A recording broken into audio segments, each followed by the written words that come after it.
Hello dear 7th class students. So we were doing chapter electric current. हम लोग पढ़ रहे थे कि इलेक्ट्रिसिटी क्या होता है, कैसे करंट पास होता है, और उसके बाद हमने क्या पढ़ा कि बैटरी क्या होती है, सेल क्या होते हैं. तो आगे आज चलते हैं with heating effect of electric current. So come on page number 124. 124 पे हम देख रहे हैं heating effect of current. Heating effect of current means कैसे हम हीटिंग इफेक्ट से करंट प्रोड्यूस कर सकते हैं और कौन कौन से सब्सटेंसेस में हम हीटिंग इफेक्ट यूज करते हैं. ठीक है, तो अगर आपने कभी देखा होगा कि जो येलो कलर का बल्ब है घर पे जिसके अंदर टंगस्टन की फिलामेंट होती है, उसको अगर हम थोड़ी देर में हाथ लगाते हैं तो बहुत गर्म फील होता है. ऐसा ही होता है ना. तो ऐसे ही बहुत सारे हीटिंग डिवाइसेस होते हैं. सबसे पहले हम बात करते हैं इलेक्ट्रिक आयरन की. इलेक्ट्रिक आयरन क्या होता है? इलेक्ट्रिक आयरन में एक कॉइल होती है जो वायर से बनी होते हैं जिसका नाम क्या होता है? एलिमेंट. सपोज अगर हम इसी की बात करते हैं, रूम हीटर्स की बात करते हैं, तो यहाँ पे एक एलिमेंट लगा होता है. उस एलिमेंट को हम क्या बोलते हैं? वो किससे बना हुआ है? कॉइल ऑफ वायर से.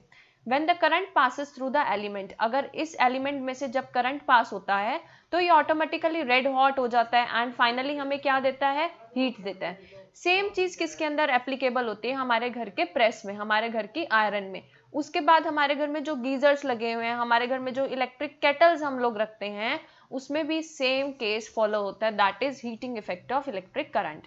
Next is bulb. अब बल्ब क्या होता है? बल्ब के अंदर एक छोटा सा फिलामेंट होता है. आई टोल्ड यू, सपोज ये बल्ब है, इसके अंदर क्या होता है? फिलामेंट होता है. ठीक है, जो फिलामेंट किससे बना होता है? कौन सी वायर से बना होता है? नाइक्रोम की वायर. Nichrome is element.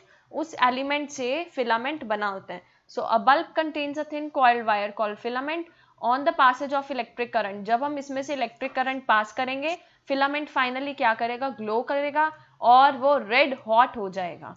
ठीक है, उसके बाद बात करते हैं हम फ्यूज की. फ्यूज पहले ऐसे आते थे, अब तो बहुत टेक्नोलॉजी बदल चुकी है. पहले के ज़माने में फ्यूज ऐसे आते थे. ठीक है, फ्यूज एक सेफ्टी डिवाइस है. किस लिए? हमारे घर के अप्लायंसेस को प्रोटेक्ट करने के लिए. सपोज पीछे से वोल्टेज हाई आती है. ठीक है, पीछे से वोल्टेज हाई आती है तो क्या होता है? हम बोलते हैं ना फ्यूज उड़ गया. तो फ्यूज क्यों उड़ जाता है वहां पे? फ्यूज क्यों ब्लॉक हो जाता है? बिकॉज अगर वोल्टेज ज्यादा आ रही है तो हमारे घर के जितने भी अप्लायंसेस है, सपोज फ्रिज चल रहा है, सपोज टीवी चल रहा है, वो सब कुछ खराब नहीं होंगे. क्यों? क्योंकि हमारे घर के बाहर क्या लगा हुआ है? फ्यूज. तो फ्यूज होता क्या है? Fuse is a small piece of wire of an alloy of adequately low melting point. ठीक है, ऐसे अलॉय से फ्यूज बना होता है जिसका क्या होता है? लो मेल्टिंग पॉइंट. लो मेल्टिंग पॉइंट होता है. और कौन से अलॉय से बना होता है ये भी आपको लर्न करना है. 63% इसमें टिन डलता है एंड 37% इसमें लेड डलता है. ठीक है, there is a maximum limit of the current which can safely flow through a circuit. If the current exceeds the safe limit then a fuse wire gets hot and melts. अगर बहुत high voltage आ जाती है तो fuse की जो wire होती है वो हॉट हो जाती है, गर्म हो जाती है, वो फिर एट लास्ट क्या हो जाती है? मेल्ट हो जाती है. ठीक है, so coming on the next activity to show the working of fuse. हमने क्या लिया? एक बैटरी ली जिसके अंदर 4 सेल हैं, एक थिन स्ट्रैंड ऑफ स्टील वूल लिया. ठीक है, उसके बाद हमने 2 कनेक्टिंग वायर्स ले ली. उसके बाद मेथड क्या है इसका? पील of the end of the 2 connecting wires. Peel of the end मतलब वायर को हमने दोनों एंड से छील दिया. उसके बाद उसको कनेक्ट किया steel wool between them. Steel wool will serve as a fuse wire. ये जो स्टील वूल है इसको हमने क्या बोला? It will serve as a fuse wire. अब क्या किया? उसके दोनों लूज एंड हमने किसके कनेक्ट कर दिए? बैटरी से कनेक्ट कर दिए, एक पॉजिटिव टर्मिनल से और एक नेगेटिव टर्मिनल से. उसके बाद अगर हम टच करते हैं loose end of the another connecting wire to the positive terminal, तो हम क्या ऑब्जर्व करेंगे? जो स्टील की फ्यूज वायर है वो क्या हो जाएगी? मेल्ट होनी स्टार्ट हो जाएगी और फाइनली क्या हो जाएगी? ब्रेक हो जाएगी. आग नहीं लगेगी उसमें, लेकिन मेल्ट होनी स्टार्ट हो जाएगी ऑटोमेटिकली. नाउ आज के जमाने में हमारे घर ये यूज होते हैं एमसीबी. ठीक है, पहले फ्यूज यूज होते थे, अब एमसीबी यूज होते हैं. एमसीबी की फुल फॉर्म क्या है? मिनिएचर. मिनिएचर मीन्स छोटा सा. Circuit breakers. Circuit breakers. MCB बोलते हैं ना, एमसी गिर गई. क्यों एमसी गिर जाती है? जब क्या होता है? हमारे घर में वोल्टेज हाई आ जाती है. राव. ठीक है, nowadays we have miniature circuit breakers in the household circuits that break or go off automatically on being heated by overloaded of the electric current. मतलब जब इलेक्ट्रिक करंट ओवरलोड हो जाता है वो ऑटोमेटिकली एमसी नीचे गिर जाती है. तो ये तो बात की थी हमने हीटिंग इफेक्ट की. हीटिंग की वजह से क्या क्या इफेक्ट हो रहे हैं. नेक्स्ट हम बात करते हैं मैग्नेटिक इफेक्ट ऑफ करंट. 1820 में एक फिजिक्स चाय जिनका नाम क्या था, डैनिश फिजिक्स हैंस क्रिश्चियन ऑस्टर्ड, जिसको हम बोलते हैं किसने ऑस्टर्ड एक्सपेरिमेंट परफॉर्म किया, तो ऑस्टर्ड इनका नेम था, इन्होंने ही ऑस्टर्ड एक्सपेरिमेंट परफॉर्म किया। इन्होंने क्या किया, he observed that when current passed through a wire, a magnetic compass needle kept close to be showed a deflection। क्या था, अगर करंट कैरी हो रहा था वायर में से और उन्होंने एक मैग्नेटिक कंपस ली जिसमें डायरेक्शन थी नॉर्थ साउथ की, वो डिफ्लेक्शन शो कर रही थी, मींस वो मूवमेंट शो कर रही थी। इसी प्रोसेस को हम क्या बोलते हैं, magnetic effect of electric current. Magnetic effect of electric current के बारे में हमें एक साइंटिस्ट ने बताया था जिनका नाम क्या था, ऑस्टर्ड, right. Then you will perform these two activities, you will try to perform these two activities। अब हम बात करते हैं कि इलेक्ट्रोमैग्नेट्स क्या होते हैं। इलेक्ट्रोमैग्नेट्स क्या होते हैं, इलेक्ट्रोमैग्नेट्स किस पे बेस्ड होते हैं, magnetic effect of electric current. Electromagnet is usually prepared by winding a large number of turns of insulated copper wire. आप क्या देखते हो, आपके घर में मोटर लगी होती है, आपके घर में जो फैन होता है उसके अंदर भी मोटर होती है, तो क्या होता है उसमें एक सोलेनाइड जैसा स्ट्रक्चर होता है, सिलिंड्रिकल स्ट्रक्चर होता है और उसके आसपास कॉपर की वायर कॉइल्ड होती है। तो इसी में ही क्या होती है, इलेक्ट्रोमैग्नेटिक इंडक्शन होती है, इलेक्ट्रोमैग्नेट्स बोलते हैं इसको। Electromagnet shows the magnetic property as long as the electric current flows through it। जब जब इसमें इलेक्ट्रिक करंट फ्लो होगा, मीन्स अगर मैं यहाँ पे बैटरी लगाती हूँ तब तक ये क्या शो करेगा, मैग्नेटिक प्रॉपर्टी शो करेगा, due to which current, electric current, right, positive to negative terminal. So they are temporary magnets, जो जब इलेक्ट्रिसिटी पास हो रही है तभी करंट शो कर रहे हैं, तभी मैग्नेटिक इफेक्ट शो कर रहे हैं, तो वो कौन से मैग्नेट होते हैं, temporary magnet. Permanent magnets have such smaller power than these electromagnets. However, electromagnets can be made up of small power also. Electromagnet is made by winding a large number of turns। I told you बहुत सारे number of turns होते हैं, किस wire के, copper wire के, किसके ऊपर, soft iron core. ये जो हम सर्कुलर बनाते हैं ना, this is soft iron core, और इसके ऊपर बहुत सारी क्या है, कॉपर वायर की इंसुलेशन है। The strength of electromagnet depends on the number of turns in the coil। Strength means इसकी टेंडेंसी किस पे डिपेंड होती है, ठीक है, इसकी क्षमता किस पे डिपेंड होती है कि कितने टर्न्स दिए गए, तभी बहुत बारीक बारीक बारीक बारीक टर्न्स होते हैं किसके, कॉपर वायर के, और किसके ऊपर होते हैं वो, एक आयरन के कोर पे, सॉफ्ट आयरन कोर पर, राइट। उसके बाद अगर हम बात करते हैं कि जो सॉफ्ट आयरन होता है that produce very strong electromagnet, बहुत स्ट्रॉन्ग इलेक्ट्रोमैग्नेट इफेक्ट दिखाता है। अगर हम इसके यूजेस की बात करें तो इसके यूजेस क्या हैं, electromagnets are used to separate magnetic materials from the junk. Junk का मतलब क्या होता है, सपोज हम लोग जो रद्दी बेचने वाला होता है, हम उसको रद्दी बेचते हैं, ठीक है, उसको हम क्या करते हैं, बहुत सारा सपोज आपने घर पे सामान इकट्ठा किया हुआ था, उसमें मैग्नेट्स भी हैं, उसमें मेटल्स भी हैं, तो इलेक्ट्रोमैग्नेट का यूज क्या होता है, अगर हम इसमें लगा दें इसकी एक वायर, तो जितने भी मैग्नेटिक मटेरियल है, मैग्नेटिक पीसीज हैं, वो अट्रैक्ट हो जाएंगे। बहुत सारे टॉयज ऑपरेट होते हैं, ठीक है। उसके बाद it is use to make very strong, मतलब very strong attachment for crane. Crane के ऊपर लिफ्ट करना हैवी लोड, वो भी हम लोग किससे करते हैं, इलेक्ट्रोमैग्नेट।